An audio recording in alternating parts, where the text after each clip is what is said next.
Hello, good morning, my dear students. Today we will study about the subject Statistics for Economics of class 11th, in which we will study about the chapter Organization of Data, part 2nd. In this chapter, we will study about the concept of variable, that is a discrete variable and continuous variable. So first we will know what is discrete variable and continuous variable. Concept of variable, a characteristics or a phenomena which is capable of being measured and changes its value over time is called variable. कोई भी characteristic जिसको major किया जा सकता है और एक time के अकॉर्डिंग उसमें चेंजेज आते हैं तो वो वेरिएबल होता है. और वेरिएबल दो टाइप के होते हैं, एक डिस्क्रीट वेरिएबल और दूसरा continuous variable. So first, what is the discrete variable? Discrete variables are those variables that increase in jumps और in complete numbers.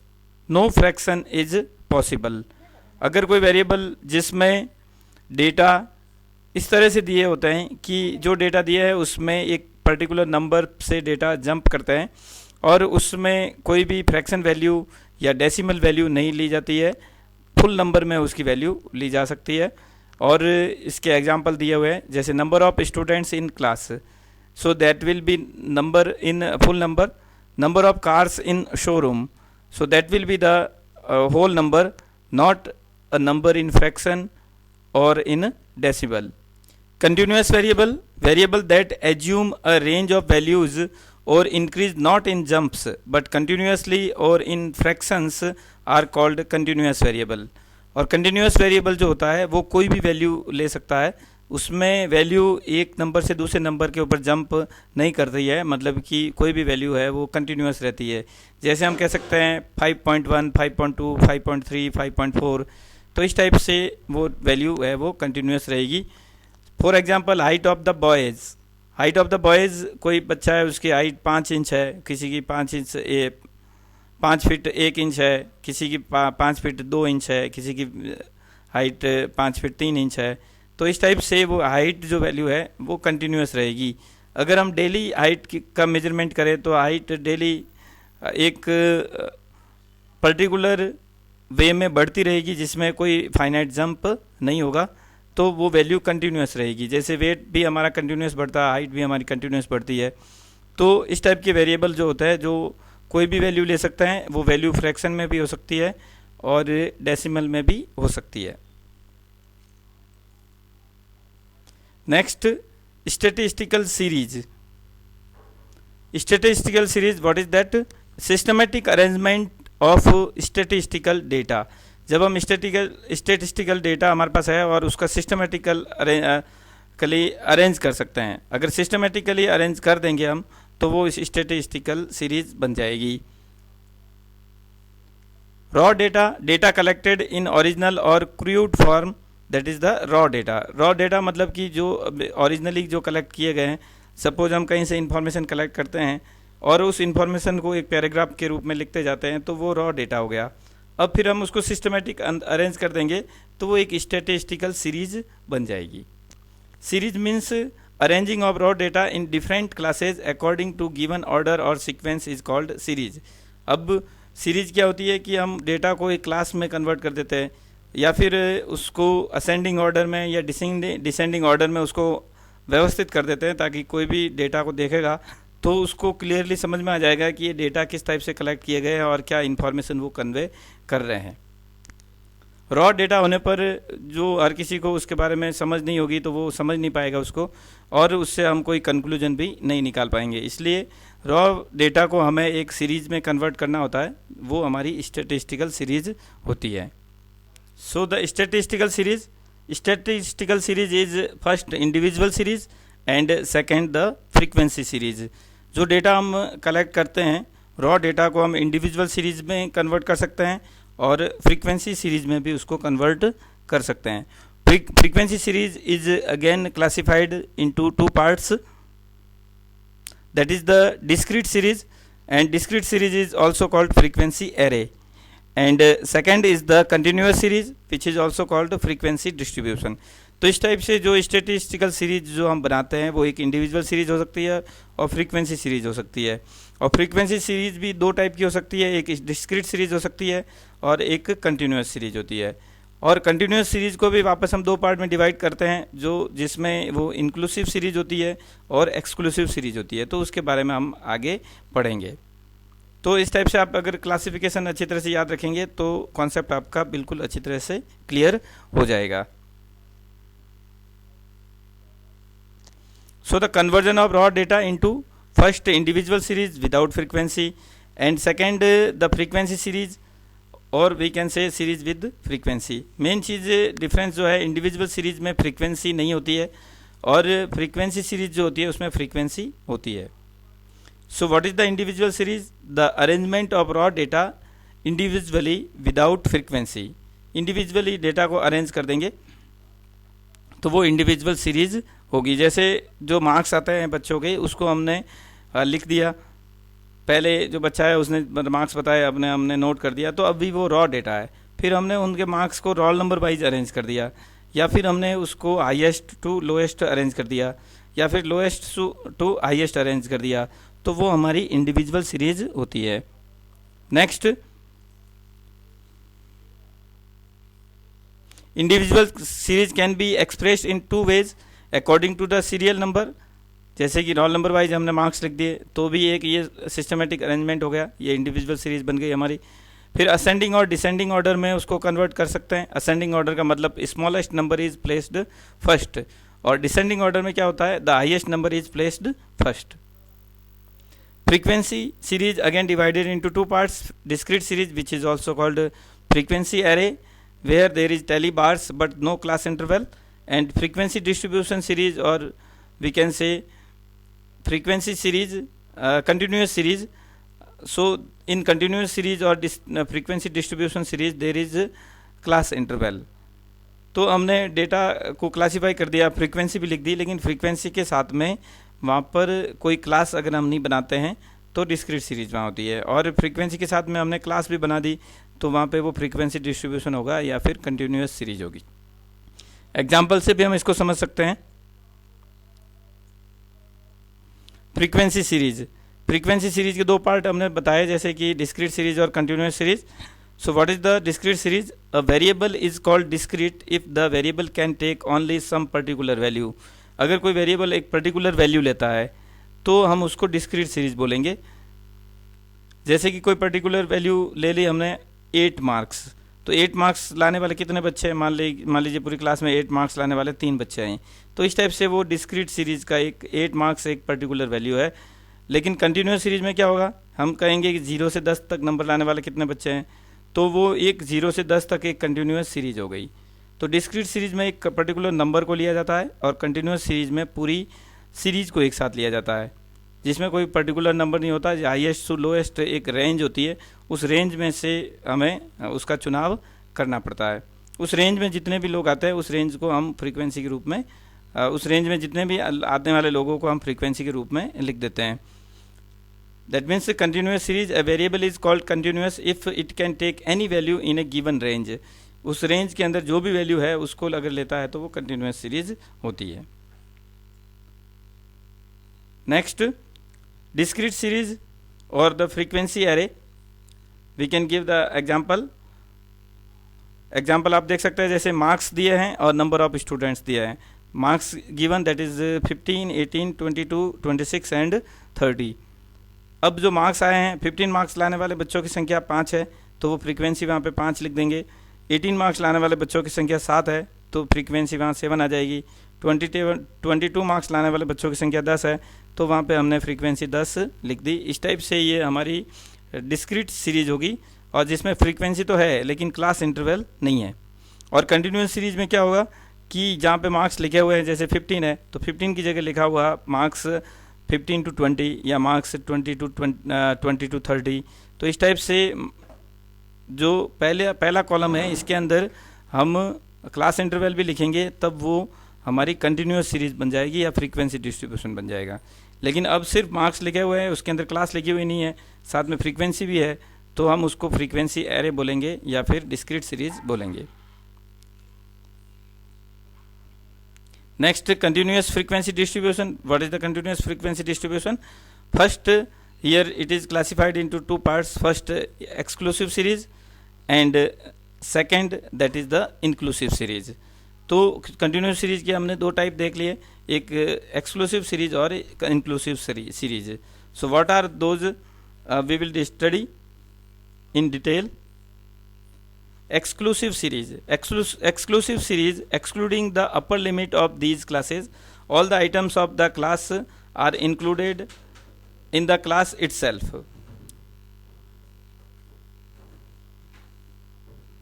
Exclusive series, that means the upper limit is excluded. जैसे इसमें 0 to 10 एक class है तो उसकी upper limit 10 को exclude करेंगे हम, 10 to 20 में 20 को एक्सक्लूड करेंगे, 20 to 30 में 30 को एक्सक्लूड करेंगे।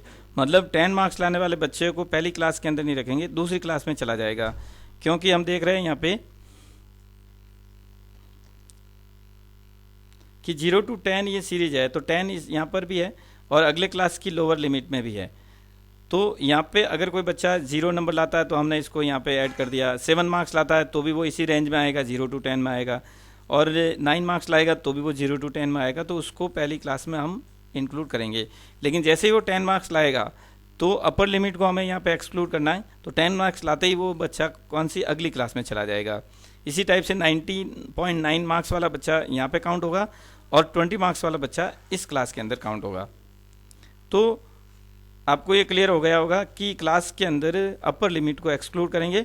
Second important thing is this, that the upper limit of the class first is equal to the lower limit of class second. First class की अपर लिमिट और सेकेंड क्लास की lower limit, ये दोनों क्या होते हैं? बराबर होते हैं। तो ये हमारी एक्सक्लूसिव सीरीज हो गई।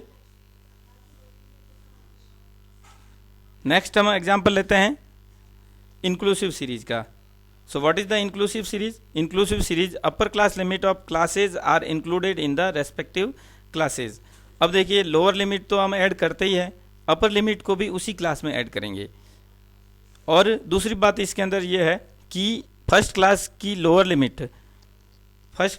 लिमिट के बाद में हम डिस्कस करेंगे कि फर्स्ट क्लास की अपर लिमिट और सेकेंड क्लास की लोअर लिमिट, ये दोनों सेम नहीं होती है।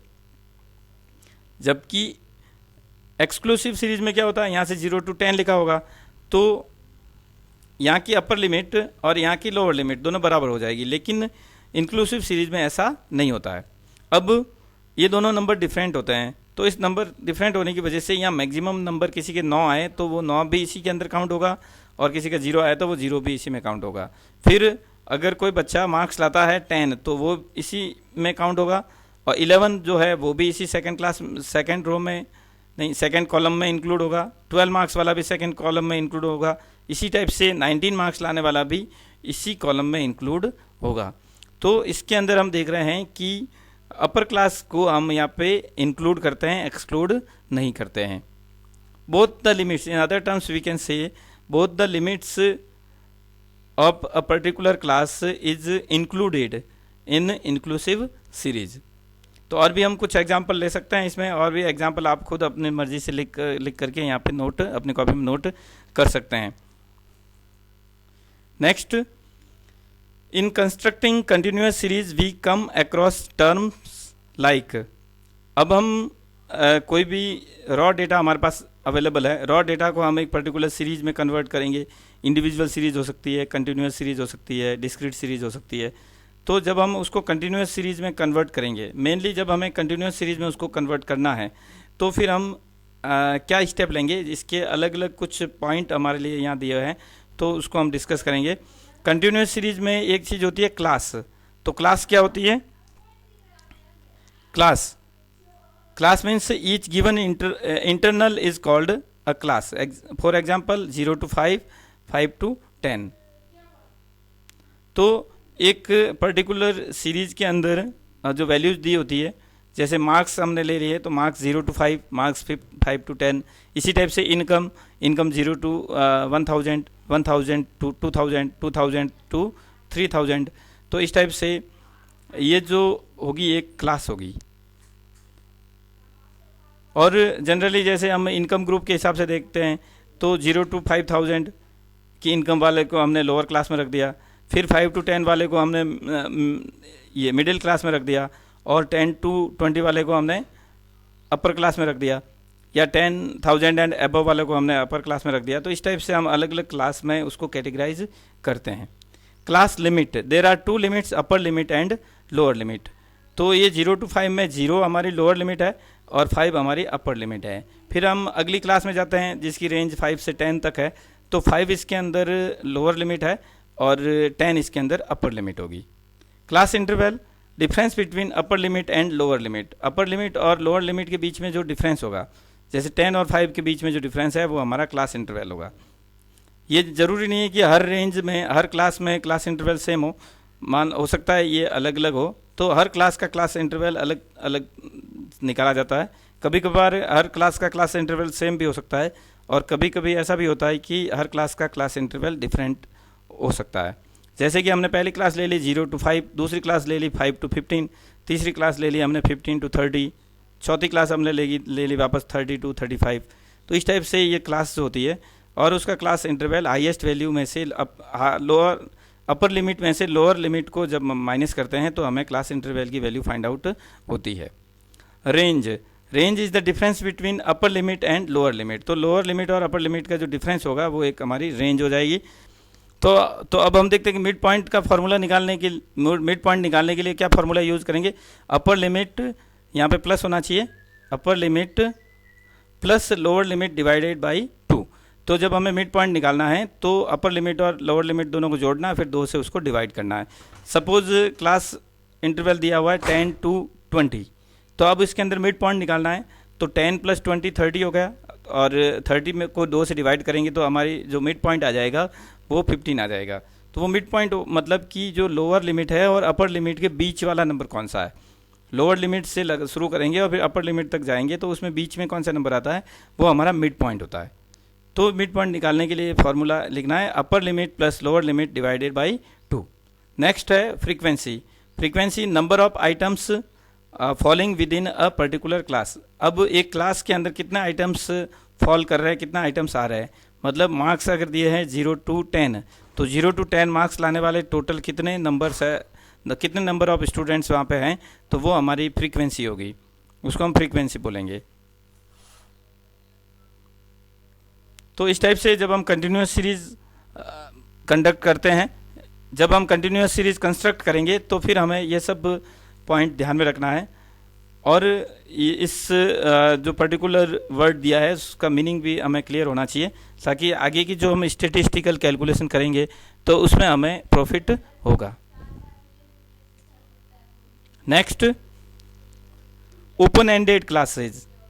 अब देखिए बहुत सारी क्लासेज के बारे में हमने डिस्कस कर दिया है, इंक्लूसिव सीरीज़, एक्सक्लूसिव सीरीज़, और फिर और भी जो बेसिक क्लासिफिकेशन सीरीज़ का जो स्टेटिस्टिकल सीरीज़ का होता है। तो वो सब करने के बाद में हमें एक चीज़ इसका भी ध्यान रखना ज़रूरी है कि ओपन एंडेड क्लासेज क्या होती है। क्लोज एंडेड, जिसका एंड क्लोज होता है, लोअर लिमिट और अपर लिमिट फिक्स होती है, तो वो क्लोज एंडेड क्लास होती है। जैसे कि हम देख सकते हैं इसमें पहले क्लोज एंडेड देखते हैं कि ये 10 to 20 है, ये क्लोज एंडेड क्लास है। इस क्लास के अंदर क्योंकि क्लोज है, ये 0 शुरुआत इसकी 20 से होती है और एंड उसका 30 पे हो जाता है, तो ये क्लोज एंडेड क्लास होगी। लेकिन इसके अंदर जब हम 50 एंड अबव ये देखेंगे, 50 एंड अबव को जब देखेंगे तो ये जो क्लास है ये ओपन एंडेड क्लास है, जिसके अंदर लोअर लिमिट दी है लेकिन अपर लिमिट की कोई इसके अंदर लिमिट नहीं है। अब 50 to 60 नहीं है, ये 50 से ऊपर सब कुछ आ गया। 50 से ऊपर मान लो 100 भी है, 200, 500, 1000, 10,000, तो वो सब इसके अंदर आ जाएगा। तो 50 एंड अबव इसके अंदर है, तो ये ओपन एंडेड क्लास होगी। Open ended class, the lower limit of the first class and the upper limit of the last class are not given. अगर मान लो कोई सीरीज है जिसके अंदर लोअर लिमिट नहीं दी हुई है क्लास फर्स्ट की, ये क्लास फर्स्ट है, उसकी लोअर लिमिट नहीं दी है, और लास्ट क्लास जो है वो ये जो लास्ट क्लास है तो इसकी अपर लिमिट नहीं दी हुई होती है, तो ऐसी कंडीशन में हम इसको ओपन एंडेड क्लास बोलेंगे। Now important thing is that cumulative frequency series. So what is the cumulative frequency series? It is obtained by successively adding the frequencies of the values of the classes according to the certain law. एक certain law के हिसाब से हम जो एक class की frequencies है उसको टोटल करते जाते हैं, ऐड करते जाते हैं. तो पहले जब हम पहली रो में जब सी एफ की वैल्यू निकालेंगे, मतलब कम्युलेटिव फ्रीक्वेंसी की वैल्यू निकालेंगे, तो सिर्फ एक फ्रीक्वेंसी का टोटल लिखेंगे. फिर दूसरी रो के अंदर हम सी एफ की वैल्यू निकालेंगे तो पहली फ्रीक्वेंसी और दूसरी फ्रीक्वेंसी को जोड़ देंगे. फिर तीसरी रो के अंदर जब हम सी एफ निकालेंगे तो पहली, दूसरी और तीसरी फ्रीक्वेंसी तीनों को जोड़ देंगे. तो इस टाइप से एक सर्टेन लॉ के अकॉर्डिंग हम फ्रीक्वेंसीज को ऐड करते जाते हैं, तो वो हमारी कम्युलेटिव फ्रीक्वेंसी सीरीज होती है. अब इसमें दो टाइप की होती है, ये less than cumulative frequency distribution और more than cumulative frequency distribution. So first, what is the less than cumulative frequency distribution? The frequencies of each class interval are added successively. Her class का जो frequencies होती है वो successively add हम करते जाते हैं, तो वो लेस देन कम्युलेटिव फ्रीक्वेंसी होती है. सक्सेसिवली मतलब फर्स्ट के बाद में सेकंड, सेकंड के बाद में third. More than cumulative frequency, the more than cumulative frequency is obtained by finding the cumulative totals of frequencies starting from the highest value of the variable to the lowest value. तो जब हम more than cumulative frequency distribution find out करते हैं तो पहले total निकालते हैं, फिर टोटल से हम सक्सेसिवली उसमें से हर फ्रीक्वेंसी को पहली क्लास की फ्रीक्वेंसी को माइनस कर दिया, फिर दूसरी क्लास की फ्रीक्वेंसी को माइनस कर दिया, फिर तीसरी क्लास की फ्रीक्वेंसी को माइनस कर दिया. तो इस टाइप से हम हाईएस्ट से लोएस्ट की तरफ बढ़ते हैं, तो वो हमारी more than cumulative frequency distribution होगा.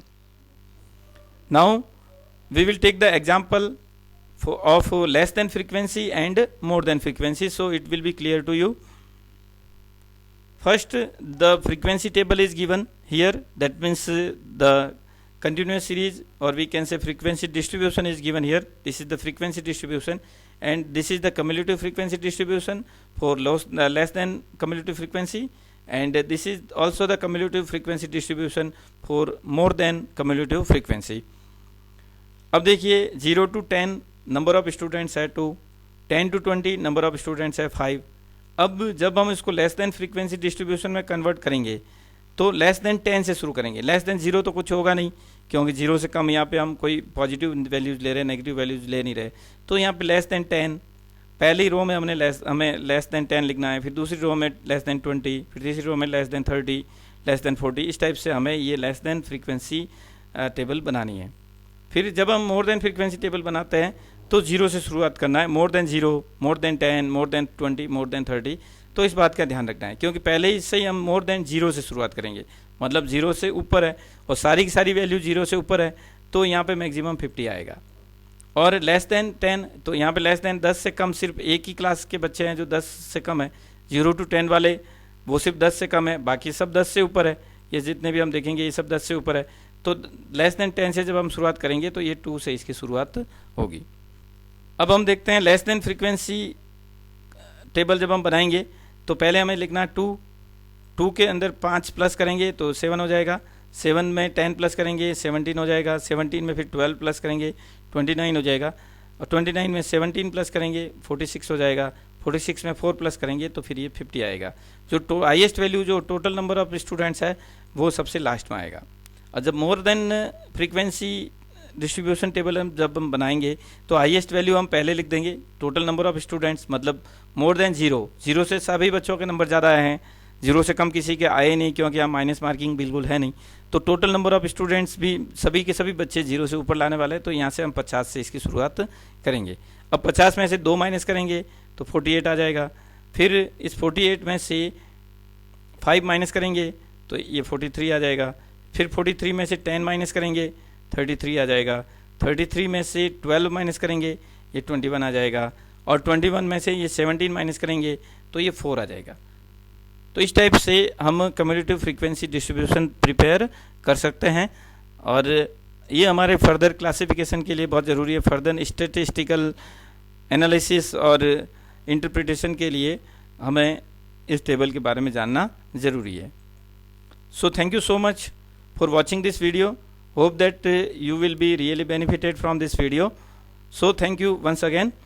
and please like, share and subscribe my channel so that others may be benefited.